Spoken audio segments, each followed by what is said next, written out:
He came flying back from a brook. Hey! Waving his garment's banner-like. He was told of the tale he had heard from a reliable friend. Who heard it from a truthful cavalryman? Who heard it from his trustworthy brother? Who heard it from one of the orderlies at division headquarters? We're gonna move tomorrow. He adopted the important air of a herald in red and gold. Sure.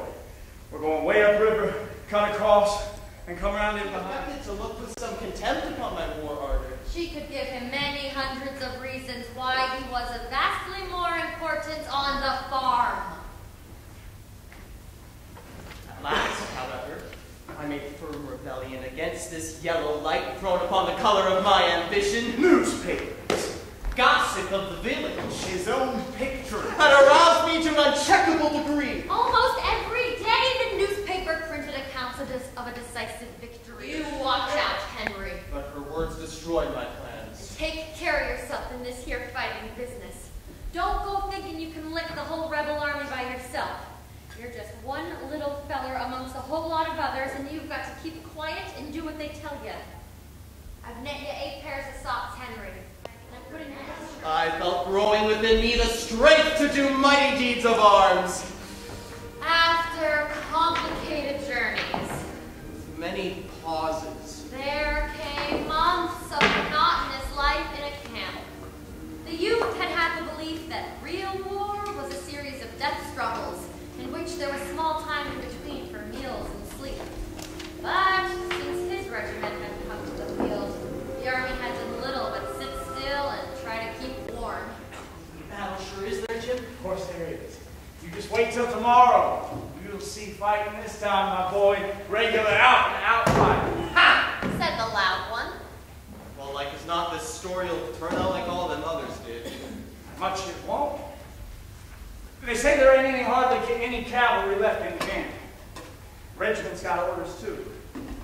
Fella told me a little while back, they're raising blazes all over camp. The intolerable slowness of the generals.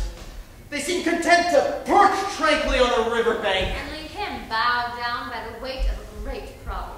I wanted it settled forthwith. I could not long bear such a load. The regiment stood at rest for what seemed like a long time. It was unendurable the way these affairs were managed. Staring once at the red eyes across the river. I conceived them to be growing rage.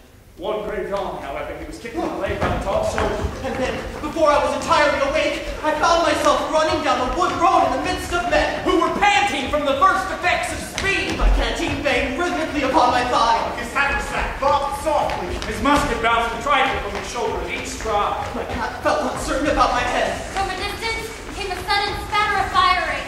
He was bewildered. As he ran with his comrade. I tried to think. But all he knew was that if he fell down, those coming from behind would tread upon him. Looking at my weapon like an automatic affair, and forgot to look at a menacing face. He became not a man, but a member.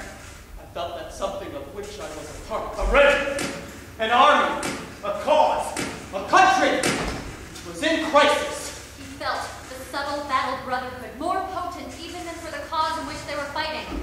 It was a mysterious fraternity, born of the smoke and danger of death. Shut his eyes and wait to be gone. Oh, a man who had been working feverishly at his rifle suddenly stopped and ran away with hounds. I blanched, like one who has come to the edge of a